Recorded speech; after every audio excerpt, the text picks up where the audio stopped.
Welcome everyone to the second Young Aussie Entrepreneurs podcast. I'm here with our guest, Lucas Cook. Welcome, Lucas. Reese, thanks for having me on, mate. No How's your day problem. going? Not too bad yourself? Not too bad, not too bad. Sunny, cloudy day here in Melbourne. That's always good. Now, Lucas, you've built up a pretty big empire for yourself. Did you want to just talk a little bit about what you do for everyone listening? Yeah, of course. So, look, essentially, I'm 18 years old. I'm here in Melbourne. I didn't complete school. I left school at 16 years old. Now, the story behind that was I was currently freelancing / running my own social media digital company at the time. Now, what I do is I help local businesses and now national businesses grow their social media presence and their online presence, which translates to more online revenue and offline revenue for their business. So I've been doing that now full time for around a year and a half.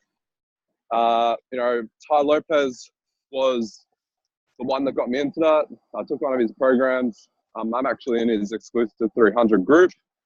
There's only 30 people in that right now. So basically what that is it's a group of 6-7 figure earners that took his course, and from there he flew them out to Beverly Hills, and really from there, with all the networking and everything around that, it just took me to another level. And that's when I soon came to realize that you are the product of your environment.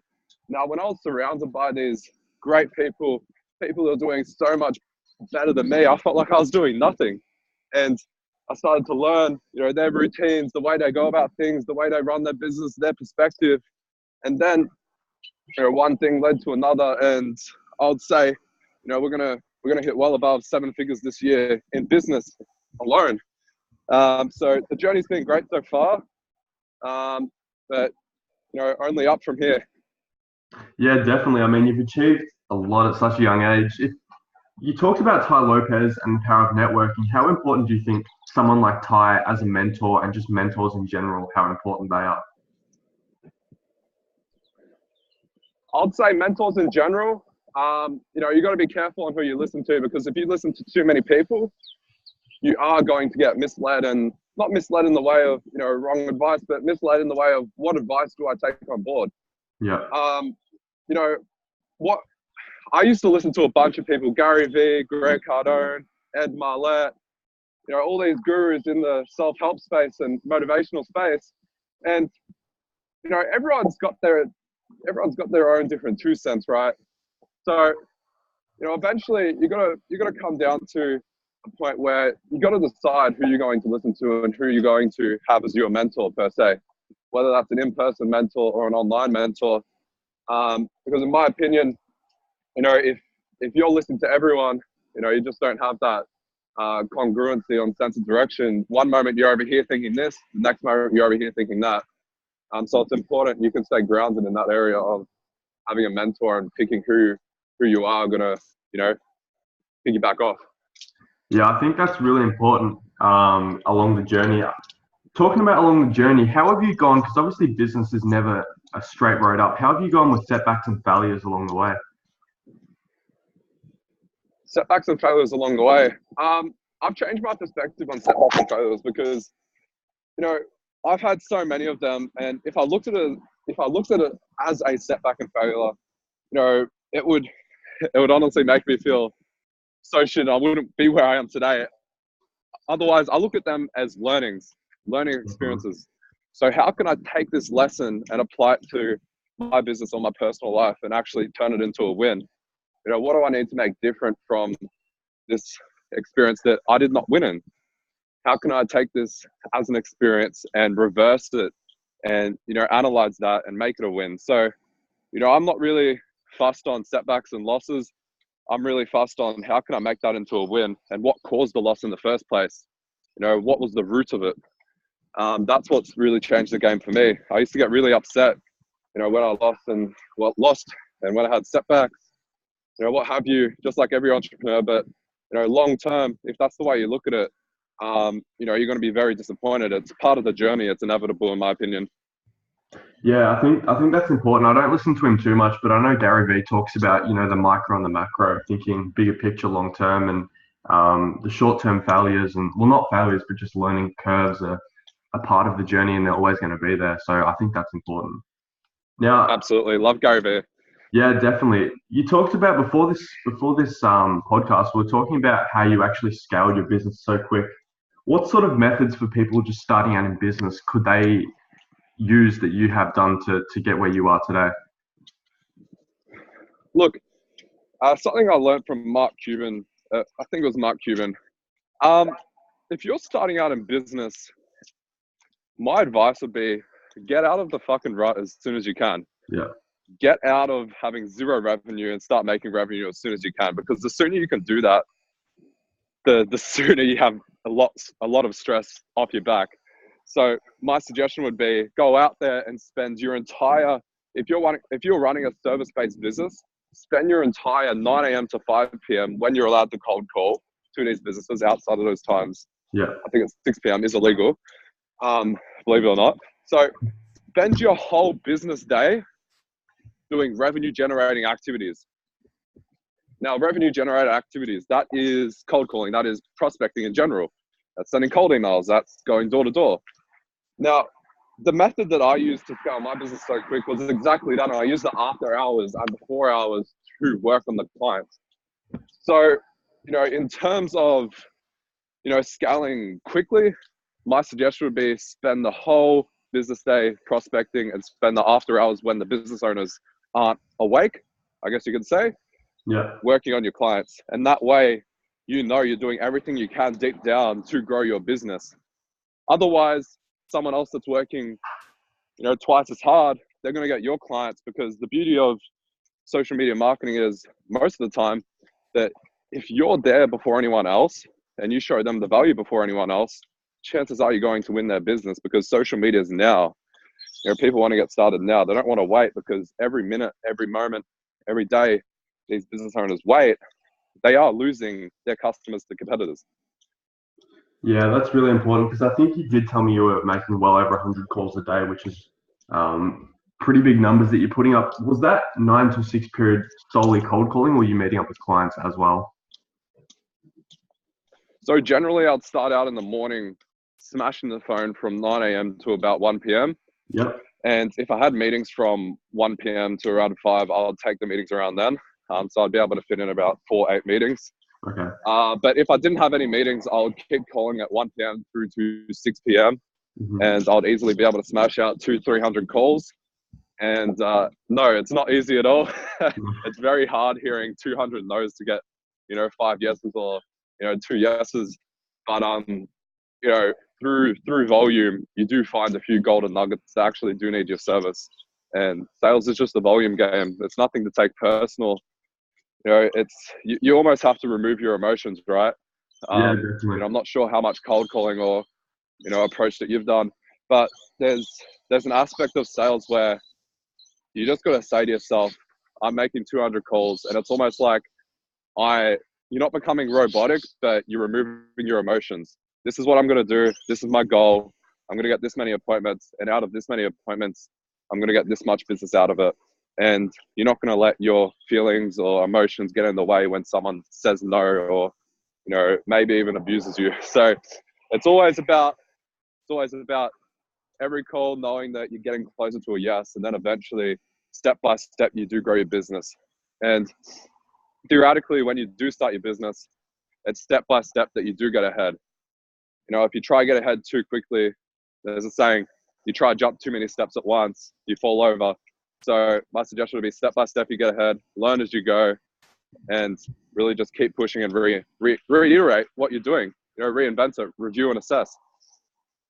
Yeah, that's really key. In terms of learning sales and now what you do with your company, how important was self-education at the start? Did you jump into sales, or was that something you spent time studying and learning? For me, studying, it's crucial, but what I find more crucial is execution. Yeah. So I could spend 12 months going through a Greg Cardone University program or a Jordan Belfort Straight Line of Persuasion program.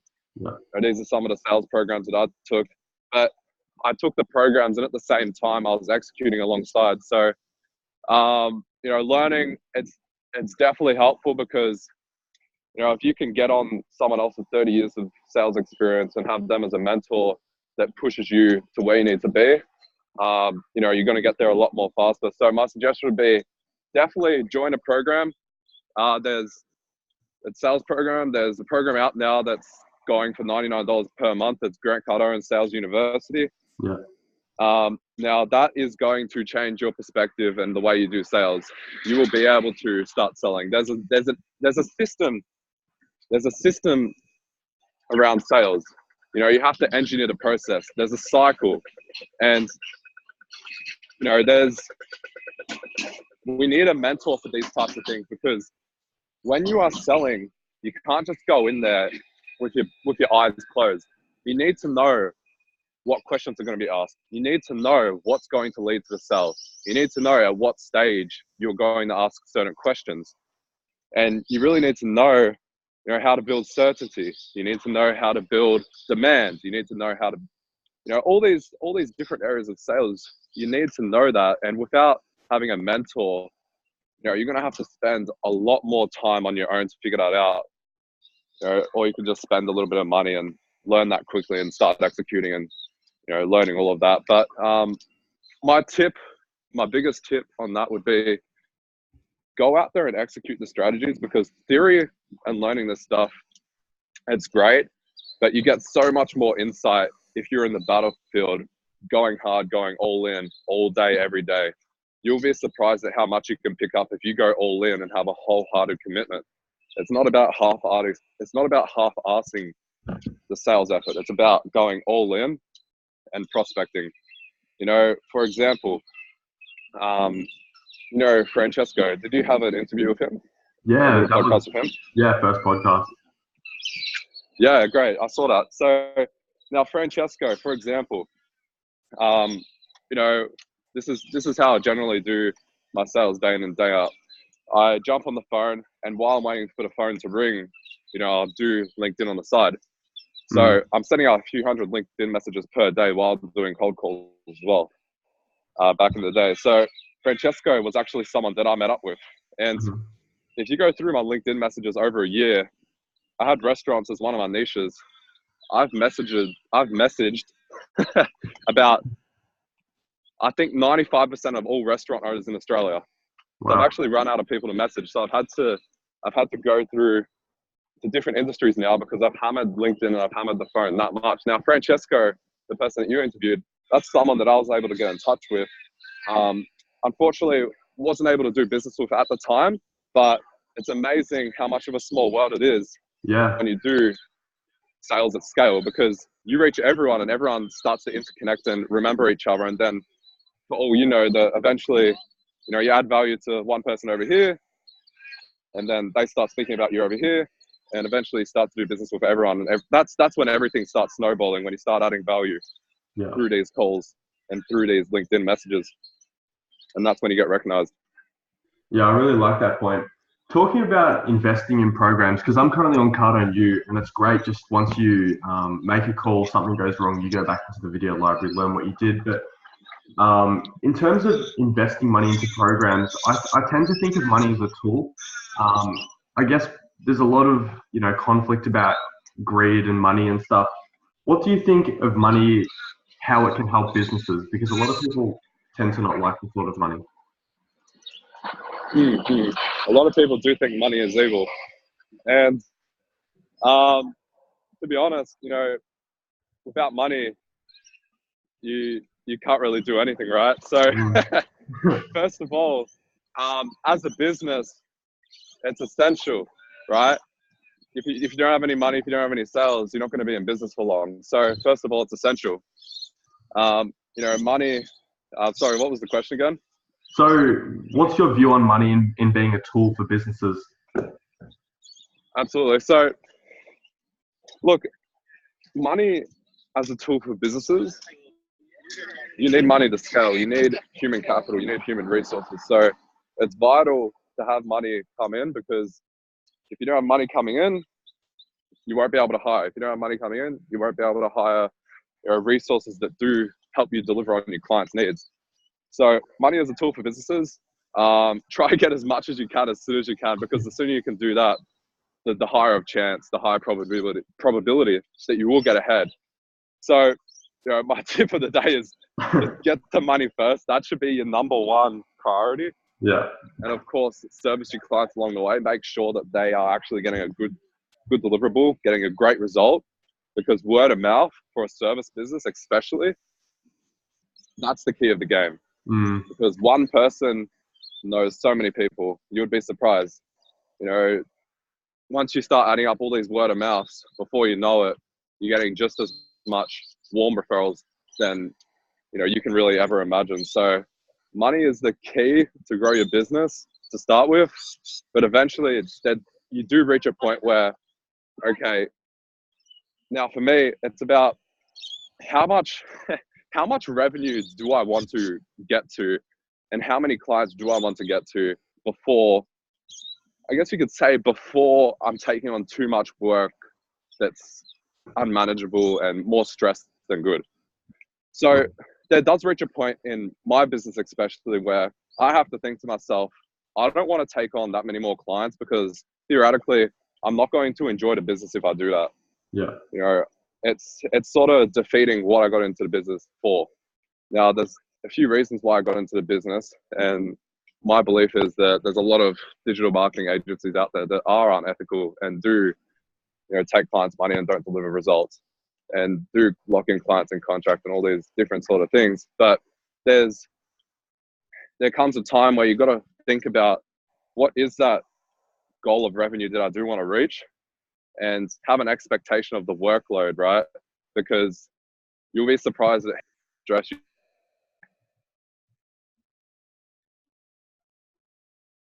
start bringing people on board, and you start having more and more clients.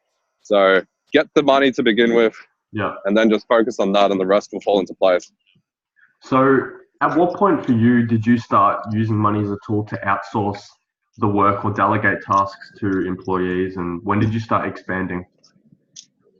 Yeah, of course. So for me, when I started expanding was when, as I said earlier, I could no longer do that 9 a.m. to 6 p.m. cold calling. I could no longer do that, 6 p.m. to 12 a.m., work on clients. I could have done more work, but I would have been burnt out. That's the least to say. I already was burnt out. So for me, it was like, okay, I literally have no more time left. Yeah. So for me, you have to have some self-awareness, and you got to recognize in a way that, okay, I'm taking on too much and I need to delegate. Because you have to come to a point, especially in a service business, that you have to become an actual business owner, not a glorified contractor. So being an actual business owner means that you're working on the business instead of in it. So yes, you have to work in the business to begin with, but eventually you have to make a decision based on how much time you have available and how much client work you are taking on, or work you are taking on, that, hey, I'm actually going to switch from working in the business to on the business. Yeah. I'm going to go out there, search on Seek, Indeed, Upwork, all these freelance, all these great platforms that you can find people to help you out. And now I'm going to delegate work to people to work in the business while I can focus on the business. So it's about, finding out, looking at yourself in the mirror and saying, okay, I don't have much time left during the day. I have this work over here that needs to be done. I have this over here that needs to be done. I truly don't have the time. Now I can do it, but at the same time, that means the business won't grow because I'll be a glorified contractor. So it's really about what you want at the end of the day. But to me, delegation is the best resource that you can have as a business owner, and leveraging human resources, human capital, is the key to business. Yeah, and I mean, you mentioned time, and I think time is just, it's a finite resource for everyone. So it's definitely important. You mentioned that it gets to a point in your business where getting more and more clients is something that you just don't want to do. Do you have plans to move into other businesses as well, or just keep working on your current one? I do have plans to move into different businesses. especially digital marketing, it's something that it is going to be around for a while, but I don't think it'll be around for, 20 or 10 years beyond where we are now. There's going to be VR and all sorts of different things. So, the agency might change it in a few different ways, but in terms of switching ventures, I like to keep life simple. I've tried, so many different things. I've suffered from shiny object syndrome. Yeah. And what I've found is, if I'm splitting my energy across 8 different businesses, 4 different businesses, 4 different ideas, I got 100% energy during a day, right? And if I'm splitting 25, 25, 25, 25 over here and here and here, you come to think to yourself, okay, I'm not truly committed to anything and I'm not truly growing anything. And it comes from a place of also uncertainty. Because if you were confident in one product and one service and one business that you are selling, you would go all in on that because you know it will work. Yeah. So I've sort of come to the decision that I'm going to stop everything else that I'm doing but CoMedia, and I'm going to go all in on CoMedia, and I'm going to grow that business. And in terms of other ventures in the future, I'm not too sure what that could look like, but for now I'm just focused on this and growing in Australia. And then, once I reach a threshold in Australia, which, I'm not sure what that would look like, USA and, these different countries like Singapore, Malaysia, they definitely are appealing to me as well. How does that go for you, getting work obviously internationally as well as interstate, for acquiring new clients and accepting, I guess, checks from people who aren't in your local area? How does that work for you in building that trust and rapport with other people? Of course. So for me, it comes down to showing people the results, showing people the numbers. Now, if you have someone in a different country that you want to work with or are planning on working with, what I use is Zoom. We're on a Zoom call right now. I use Zoom. We jump on a video call and we really nut everything out. And, it's about building rapport and trust. And it's about building a genuine relationship, right? Right. A lot of business owners, it's overlooked. Stop trying to ram your shit down people's throat. Start building relationships and start building trust and building value. For me, it's about letting people know, you can do this on your own. You can do this on your own. You absolutely can. You can spend 12 months learning the ins and outs of Facebook ads. You can spend 12 months, 24 months learning this and that. Or, you can focus on working on the business as you already are, and you can leverage us and we can actually do it for you, just as we have for the other 20 competitors that you do have. So it's about, building value and logical reasons on why, they should work with you if you are overseas. It might come down to cost. It might come down to, your way of standing out as an agency, the way, you work with them, the customer service, the results you've got. In terms of receiving payment from clients, I've never really had trouble with that if someone's in USA or a different country, because what I do use is Stripe.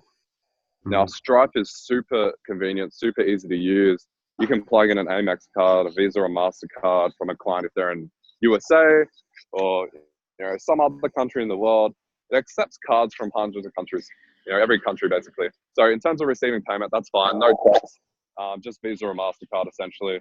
And you can work with anyone around the world, given that you have an internet connection, laptop, and phone, assumingly. Yeah, that's the beauty of the way we live today. So for you, 12, 24, 36 months from now, what sort of an impact do you want to have on your industry? Oh, well, for me, it's my obligation to get every local national business that are using these traditional advertising platforms onto digital and social media. And the reason why it's my obligation is because these businesses that do not recognize the power of social media and digital marketing, every year, most of them at least, I've seen the statistics, their business annually is decreasing. And the reason why is because they're spending so much on radio and all these platforms, billboards, that, okay, they're not getting the attention that they once did. And this is really bad for business owners that are old. This is really bad for businesses that don't recognize the power of social media. So for me, it's about, 12, 24, 36 months from now, it's about The same mission, getting everyone on social media and getting everyone on digital marketing so they can really reach their customer for a low cost. Because, if they keep continuing on the way they are, more and more businesses will go out of business. All these businesses like Toys R Us and Blockbusters, although it wasn't to do with marketing as such, they failed to adapt technology wise. Now, same goes for businesses when it comes to marketing. The businesses that fail to adapt with digital marketing and social media, the truth is they're going to fall out of business sooner or later. They are going to go out of business sooner or later because they will fall short to someone that is doing it. So for me, there is no real sort of goal in that sense.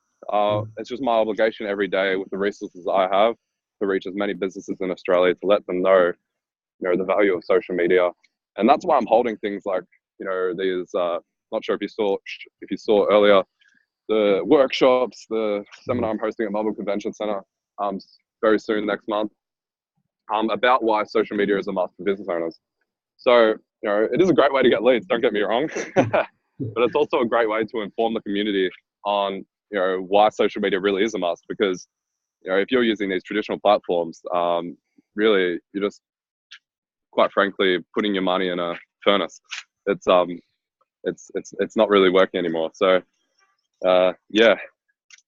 Yeah, I think your impact, what you want to have an impact on is important for anyone starting in business. That message you just gave. Now, you did mention all of the speaking events you've done. How do you think that's impacted your business as well as yourself and your reputation within the business community?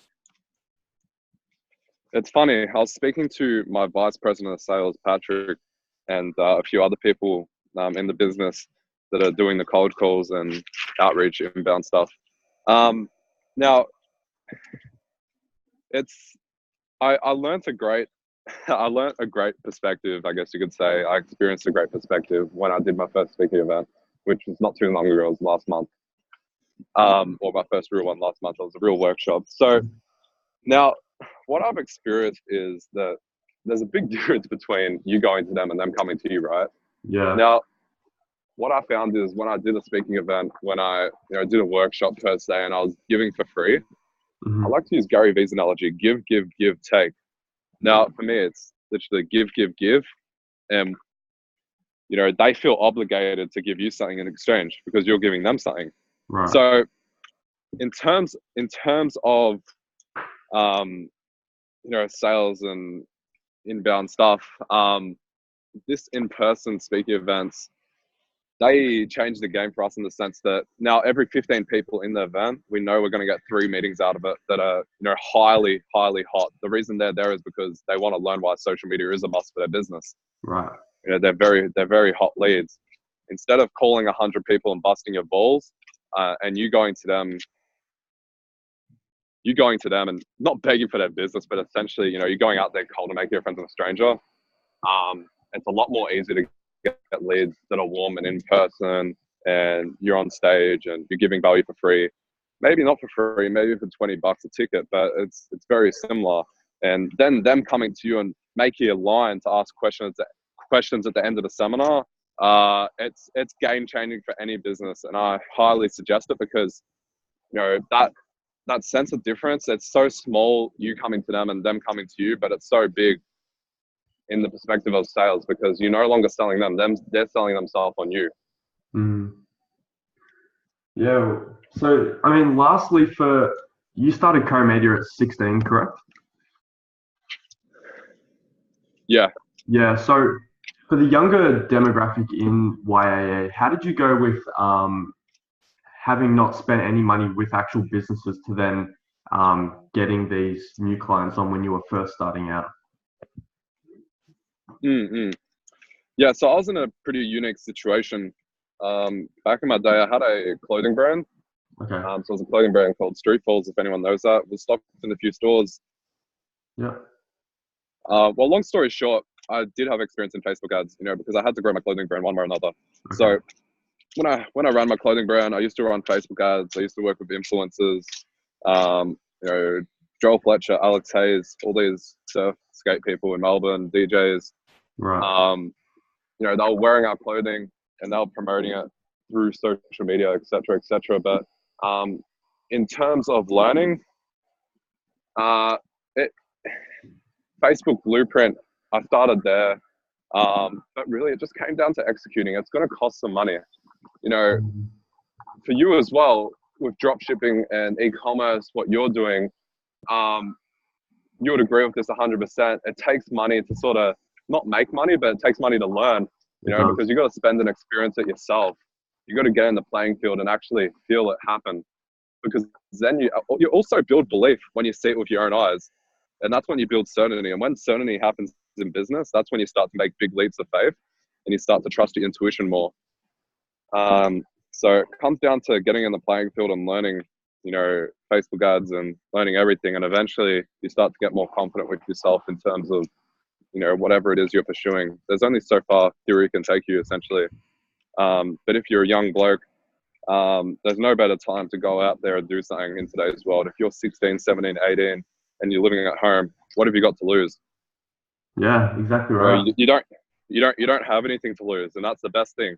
If you're 28 and you got a kid or two kids on the way, you know, you're a lot more risk averse.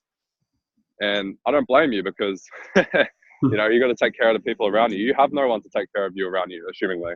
So go out there, take a risk or two. I've taken many risks, and I've also failed many things, but it's about going out there and taking a risk, because if you don't do that, you're going to live a life that you wondered what could have been.